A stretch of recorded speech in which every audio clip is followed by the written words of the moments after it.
But it's hard to let go of what you've been holding on to for so long, even if it's not working anymore. It's really hard to let go. It's like, beg you, see it differently. I beg you to let go. It's not normal. It's just old. It's time to drop it and move forward.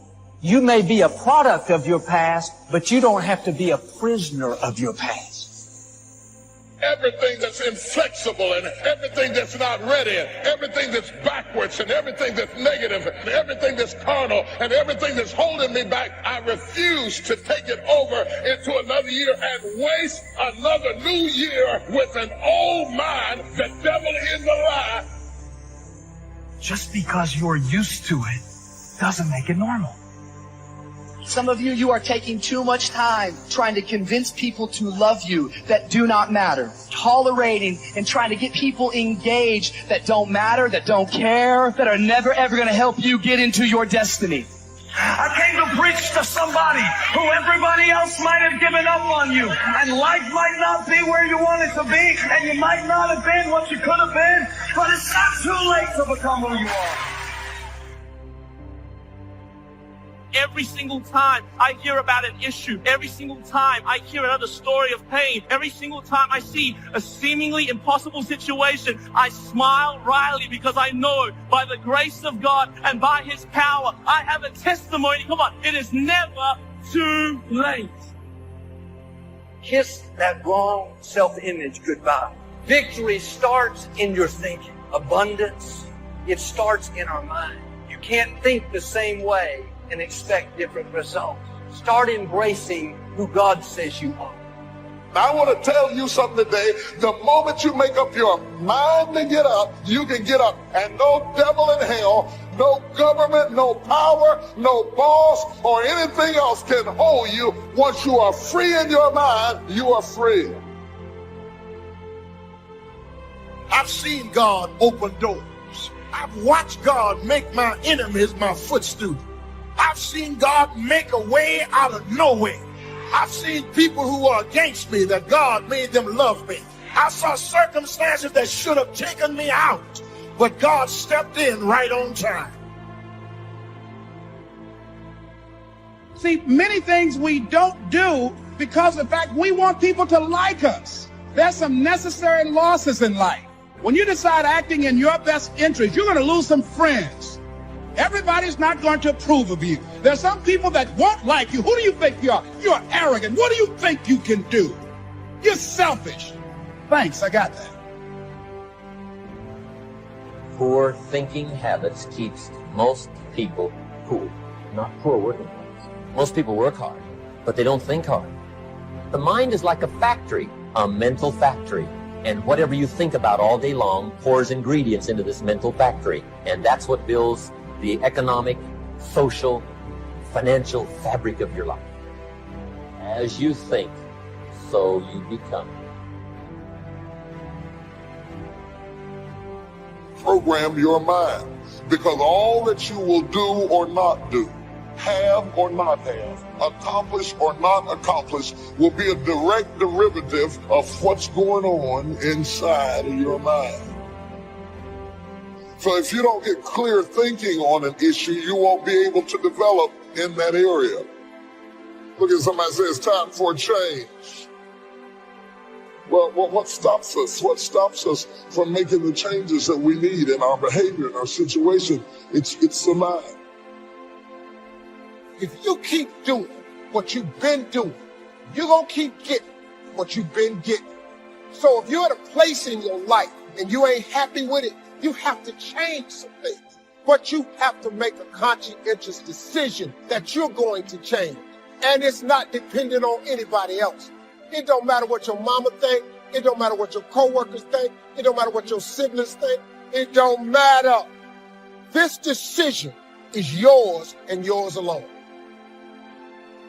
People want to know how to stop the laziness, and they want to know how to stop the procrastination. They have some idea in their head, some kind of a vision, what they want to do, but they don't know where to start. They don't know where to start it, They don't know where to start. And so they say, hey, Where do I start? And when's the best time to start? And I have a very simple answer for that. Here and now. Nothing that's happened to you is a surprise to God. Before He laid out the plan for your life, He already knew every person who would hurt you, every mistake you would make, every loss you would go through. The good news is, for every setback, God has already arranged to come back. For every disappointment, a new beginning. For every failure, restoration. You have to put your foot down and say, that's it. I may have gone through some disappointments. I may have made some mistakes, but I'm not going to waste the time I have left worried about what I could have done better, upset over what didn't work out. I'm stepping out of the was, and I'm coming over into the is. I'm dropping the offense, dropping the failure, dropping the hurt. I'm not living my life with any more baggage. I'm going to live my life free. What are you thankful for? Do you thank God daily for even little things? I thought the other day what it must be like for people that can't walk and have to use a wheelchair just to get out of bed in the middle of the night to go to the bathroom and have to do it. Thank God my legs are still working. Thank God I can see and hear and I can still work. And thank God that my life is bearing good fruit. There's so much to be thankful for. And the more thankful we are, the happier we get and the madder the devil gets. One of the best things I've learned is to trust God's timing and trust His ways.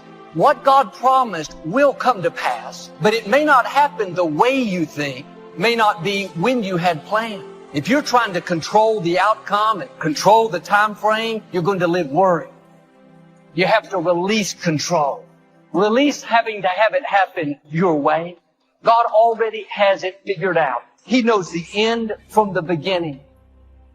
God may be giving you more to work with than what you are working with at this time. You may have far more things that you can potentially do than what you're doing right now. That's why I don't like to hang with low-thinking people, because they'll make you underutilize what God has given you. You need somebody to challenge you that you could be doing more than what you're doing right now. You could have more than you have right now, and somebody's got to be bold enough to look you in the face and empower you to go into the enemy's camp and take back what he stole from you. We find ourselves announcing our standards to our relatives, our friends, our associates. We shout our beliefs and condemn those who believe any differently, but then we don't walk the talk. We end up acting in a way far different from the beliefs we've shouted. This is inconsistent. This leads to a loss of credibility among those who watch us. And more importantly, this leads to a loss of credibility within ourselves. The only thing worse than one who is inconsistent in applying their self-imposed disciplines is one who has never considered the need or the value of discipline at all. So what kind of courage do you have? Is yours sort of floating between depending on the situation?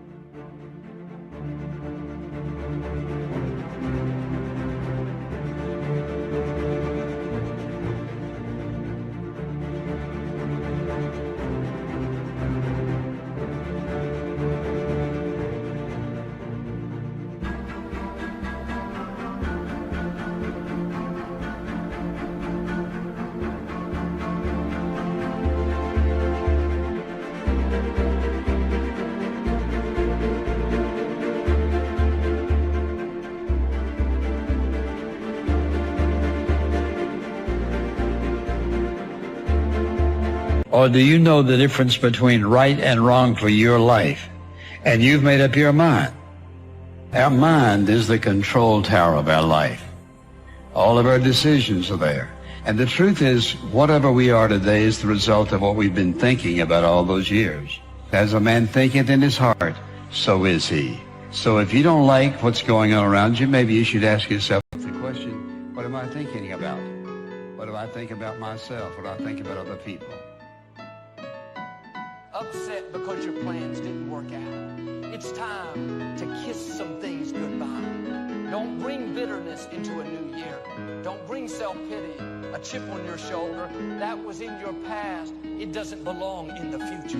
You cannot embrace the new things God has in store as long as you're holding on to the old. What we think about is really what controls us. This is the control tower, that everything else is a result of how we think. And we can't control everybody else in control of all of our circumstances, but we are going to respond to circumstances in one way or the other. And so what you have to ask is this: what is it that determines what I think? This mind of yours controls everything else in your life. Are you satisfied with your life as it is? Are you? Is your life giving you what you want? If you had your life to live over again, could you have done more than what you've done thus far? When I ask audiences that, most people agree, yes, I could have done more. I know I could have done more. I've wasted a lot of valuable time. You're going to lose something, lose money.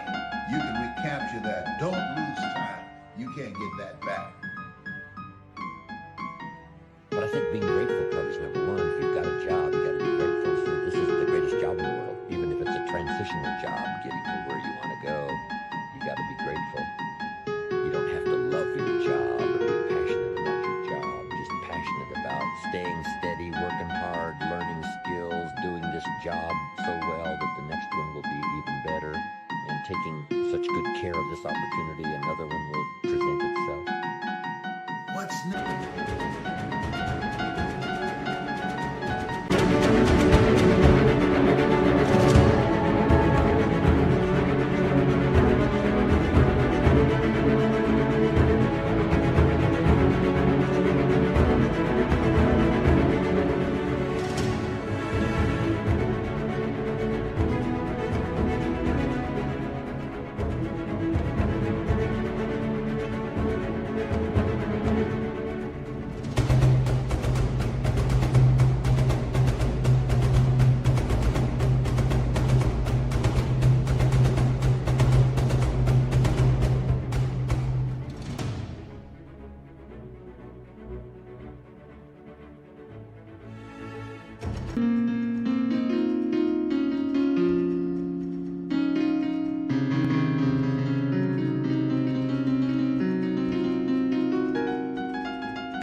After all of this, I don't think that things just happen. I believe that they happen just.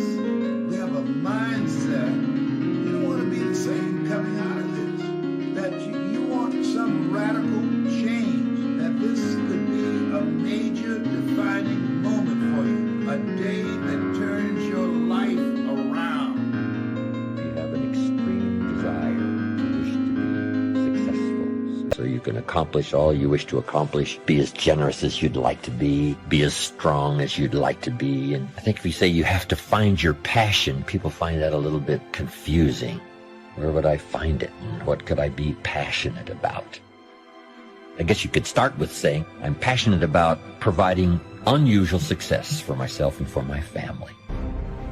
Then I think the key is to let what you want to accomplish, let that grow.